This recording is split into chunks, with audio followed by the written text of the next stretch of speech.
ఈరోజు దేవుని విషయంలో దేవుని కొరకు మనము పరిగెత్తేవారిగా మనం ఉండాలి. పిల్లరా, ఒకవేళ మనం దేవుని కొరకు పరిగెత్తలేని పరిస్థితి ఉంటే ఖచ్చితంగా మనం అపవాది చేతుల్లోనికి వెళ్ళిపోతాం. అపవాది చేతులకు మనము చిక్కేటువంటి పరిస్థితి ఉంటుంది. అప్పుడు వాడు మనల్ని సంహరించి మనల్ని నాశనం చేసేటువంటి పరిస్థితి ఉంటుంది.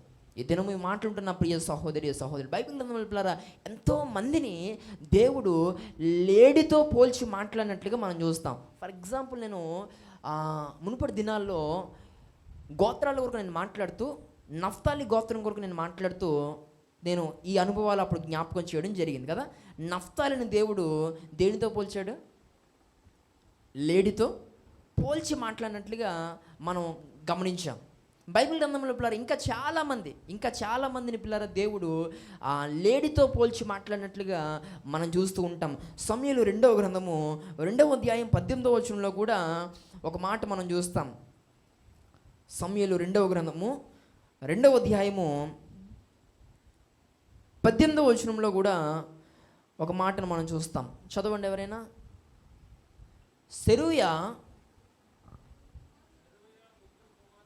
సెరూయా ముగ్గురు కుమారులకు యోవాబును, అబిషేయును, అషాహేలును అచ్చుడి నుండిరి. ఆ మాట చూడండి. అషాహేలు అడవి లేడి అంత తేలికగా పరిగెత్తగలవాడు గనుక అనేటువంటి మాట మనం చూస్తున్నాం. ఇక్కడ ఎవరు? లేడి అంత వేగముగా పరిగెత్తగలిగేటువంటి వాడు ఎవరు అని అంటే అసాహేలు. ఎవరు? అషాహేలు అంటారు చాలామంది.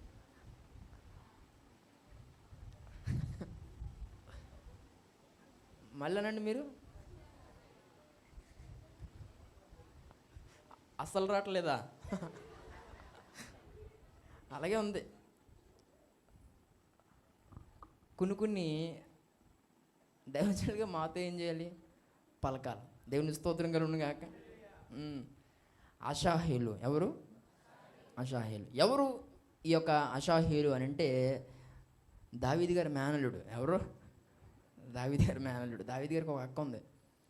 ఆ అక్క పేరు ఏంటనంటే సెరూయా. ఆవిడ గారికి 3 కుమారులు ఉన్నారు. అందులో ఒకటి పేరు మళ్ళీ అంటున్నారు, అసలు రావట్లేదు అంటున్నారు. వస్తుంది ఏంటనంటే అసాహేలు. ఏంటి? అషాహేలు. రాబోతున్న దినాల్లో దేవుని చిత్తమైతే ఈ వ్యక్తి యొక్క జీవితం కొరకు మనం చూద్దాం. ఇక్కడ మనం గమనించగలిగితే ఈ వ్యక్తి కూడా ఎవరంట? లేడీ అంత వేగముగా పరిగెత్తేవాడు. పిల్లలు, నఫ్తాలి లేడీ అంత వేగముగా పరిగెత్తేవాడు. ఇంకా బైబిల్ గ్రంథం పిల్లలు చాలామందిని పిల్లరా దేవుడు ఈ యొక్క లేడీ అనుభవంతో పోల్చి మాట్లాడాడు. మరికొన్ని వాగ్దానాలు కూడా దేవుడు ఈ లేడీ అనే పేరు ప్రస్తావిస్తూ కొందరిని దీవించినట్లుగా మనం చూస్తూ ఉంటాం. అంటే ఇది ఎంత శ్రేష్టమైనటువంటి ఉనికిని దేవుని యొద్ద లేక దేవుని దృష్టిలో ఇది కలిగి ఉంది అనేది మనం ఆలోచన చేయొచ్చు. దేవునికి స్తోత్రం కలుగును గాక. ఈరోజు మనము కూడా ఏం చేయాలి? వేగముగా పరిగెత్తాలి. ఊరుకోండి బాబు, 2 మెట్లు ఎక్కలేకపోతున్నాను. వేగంగా పరిగెత్తడమా అనుకుంటున్నారు చాలామంది. నేను మామూలు ఈ పీటీ ఉషా రన్నింగ్ రేస్ లాంటి కోసం నేను అలాంటి కోసం మాట్లాడతలేదు. వేగంగా పరిగెత్తడం అంటే దేవుని విషయంలో ఎలా ఉండాలి? దేవుని కొరకు పరిగెత్తే వారిగా మనము ఉండాలి. దేవుని స్తోత్రం కలుగును గాక. చూడండి, అంటే ఎలాంటి పరుగు మనం పరిగెట్టకూడదు అంటే మనలో చాలామంది 6 అయిన తర్వాత చింతల దగ్గర నుంచి ఇక్కడ దాకా పరిగెడుతుంటారు కదా. అలాంటి పరుగు మనం పరిగెట్టకూడదు.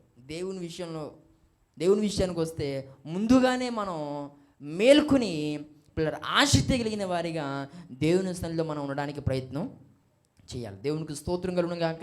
ఈ మాట్లాడుతున్న ప్రియ సహోదరి సహోదరుడా, కీర్తన గ్రంథము 42వ అధ్యాయము మొదటి 2 వచనాల్లో కోరాహు కుమారులు పిల్లరా శ్రేష్టమైన విషయాల్ని అక్కడ జ్ఞాపకం చేస్తూ వారు మాట్లాడుతున్నారు. కీర్తన గ్రంథము 42వ అధ్యాయము మొదటి 2 వచనాలు చూద్దాం. దుప్పి నీటి వాగుల కొరకు ఆశపడినట్లు దేవా నీ కొరకు నా ప్రాణము ఆశపడుచున్నది, నా ప్రాణము దేవుని కొరకు తృష్ణ గురించి ఉన్నది, జీవంగల దేవుని కొరకు తృష్ణ గురించి ఉన్నది. దేవుని సన్నిధికి నేను ఎప్పుడు వచ్చేదను, ఆయన సన్నిధిని నేను ఎప్పుడు కనబడుదును అని పిల్లరా ఈ యొక్క కోరాహు కుమారుల యొక్క ఆసక్తి మనకి కనబడతా ఉంది. ఈరోజు చాలామంది దేవుని మందిరం విషయమే చాలా నిర్లక్ష్యం. దేవుని మందిరానికి రావాలంటే ఎక్కడెక్కడికో పరుగులు పెట్టడానికి ఓపిక వస్తుంది, ఎక్కడికెక్కడికో వెళ్ళడానికి పిల్లరా శక్తి వస్తుంది. ఇంకా ఈ లోక సంబంధ కార్యకలాపాలకు పిల్లలు బయలుదేరి వెళ్ళాలన్నా, ప్రయాణాలు చేయాలన్నా, పిల్లల విందులు లేకపోతే ఆర్భాటాలకు పోవాలన్నా ఎక్కడి నుంచో తెలియని శక్తి బలం వచ్చేస్తుంది. కానీ దేవుని సన్నిధికి రావాలంటే కొంతమందికి బలహీనతలో అడ్డైపోతూ ఉన్నాయి, మరికొంతమందికి ఏవేవో కారణాలు. ఈరోజు చాలామందికి దేవుని మందిరం పట్ల ఆసక్తి చచ్చిపోతుంది. ఈ ప్రత్యేకమైన సమయంలో ఈ మాటలుంటున్న ప్రియ సహోదరి సహోదరుడా, నేను ఈరోజు విశ్రాంతి దినం నా దేవుని సన్నిధిలో నేను కనబడాలి, నేను నా దేవుని సన్నిధిలో నేను ఉండాలి. ఎప్పుడు నేను నా దేవుని సన్నిధికి వెళ్తానా, ఎప్పుడు నా దేవుని సన్నిధిలో నేను కనబడతానా అని నీ ప్రాణం పిల్లరా ఆశపడుతూ ఉండాలి. దేవునికి స్తోత్రం కలుగును గాక. ఈరోజు పిల్లరా ఎంతమందికి ఇలాంటి ఆసక్తి ఉంది? ఈరోజు ఎంతమంది పిల్లరా ప్రారంభం నుండి దేవుని సన్నిధిలో ఉండగలిగిన వారు ఉన్నారు? ప్రారంభ ప్రార్థనకి దేవుని సన్నిధికి వచ్చేసి ఆ ప్రార్థనలోనే ఏకీభవించేటువంటి వారు ఎంతమంది ఉన్నారు? మరికొంతమంది పిల్లరా సరిగ్గా మెసేజ్ టైంకి వస్తారు, మరికొంతమంది పిల్లరా సాక్ష్యాల సమయానికి వస్తారు, మరికొంతమంది ఆరాధన జరుగుతుందనగా వస్తారు, మరికొంతమంది ఆ 5వ పాటకో 6వ పాటకో అందుకుంటారు.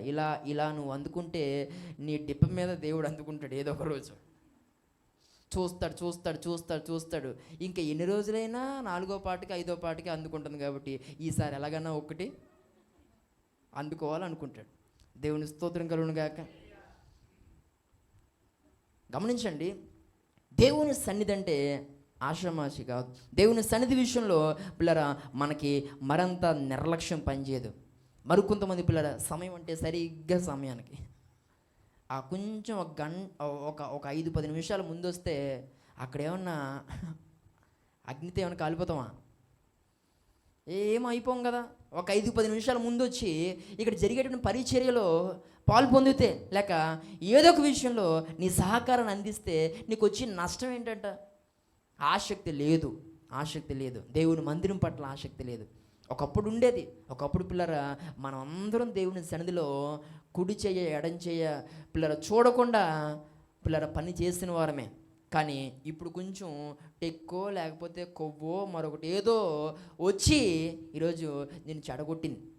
దేవుడు మరొక్కసారి నీ పాత దినాలలో దేవుని కోసం నీ యొక్క ప్రయాసను, నువ్వు పడిన ప్రయాసం దేవుడు మరొకసారి గుర్తు చేసుకోమని దేవుడు నీతో మాట్లాడుతున్నాడు. గుర్తు చేసుకుందాం. దేవుని స్తోత్రం కలుగును గాక. ఒకప్పుడు దేవుని సన్నిధి అంటే ఎంత ఆరాటం, కానీ ఇప్పుడు వచ్చిన తర్వాత ఆరాటం కదా. కొంతమంది ఇప్పుడు కూడా రూపి కొంతమందికి ఆ చిన్నపిల్లలు ఉంటే ఇబ్బంది లేదు, నేను వారి విషయంలో అంటలేదు. మరి కొంతమంది పిల్లలు ఎక్కువగా ఆ ఒక్కని ఫీల్ అయిపోతూ ఉంటారు తెగ. బాబాయ్ ఒక్క బెడవుతుంది కరెంట్ లేదు, బాబాయ్ ఒక్క బెడవుతుంది కరెంట్ లేదనంటే ఇంకా అదే ఫీలింగ్లో ఉంటే కరెంట్ వచ్చినా నీకు గాలేదు.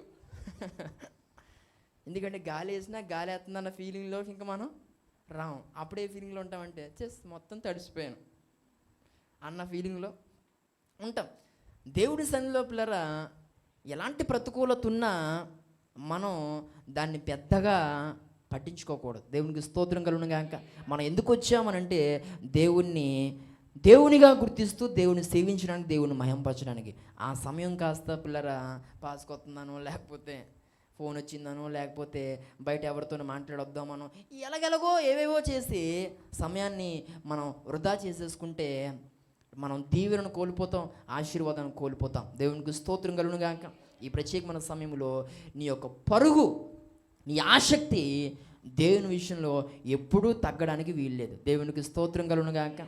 దేవుడు పిల్లరా ఏది చేసే అవకాశం మనకిస్తే అది మనం చేయడానికి మనము పిల్లరా ఇష్టపడాలి. దేవుని పని చేసేవారిగా మనం ఉండాలి. ఎక్కడ ఉన్నా పిల్లరా మనం దేవుని పని ఆపేవారిగా ఉండొద్దు. దేవునికి స్తోత్రం కలుగును గాక. అది దేవుని సన్నిధికి వచ్చినా ఎక్కడ పిల్లర మనం ఉన్న దేవుని కోసం పరుగులు పెట్టేవారిగా, దేవుని పని చేసే విషయంలో పరుగులు పెట్టేవారిగా మనం ఉండటం అది మనకి దీవెనకరం. దేవునికి స్తోత్రం కలుగును గాక. ఈరోజు దేవుని కోసం పరిగెడితే అది నీకు దీవెనకరం. కానీ ఈ రోజుల్లో మనలో చాలామంది వ్యర్థమైన వాటి కోసం ఏం చేస్తున్నారు? పరుగులు పెడుతున్నారు. ఆదివారం పిల్లరా ప్రాముఖ్యమైన దినమని గుర్తించకుండా ఆ రోజు కూడా ఏదో ఒక పని చేయటమో లేకపోతే ఎక్కడికెక్కడికో వెళ్ళిపోవడమో పిల్లరా ఈరోజు చేయటం మనకు అది దీవెనకరం కానీ కాదు. విశ్రాంతి దినాన్ని పిల్లరా మనము విశ్రాంతి దినంగా గుర్తించిన రోజునాడే నీ కుటుంబం బాగుపడద్ది. దేవునికి స్తోత్రం కలుగును గాక.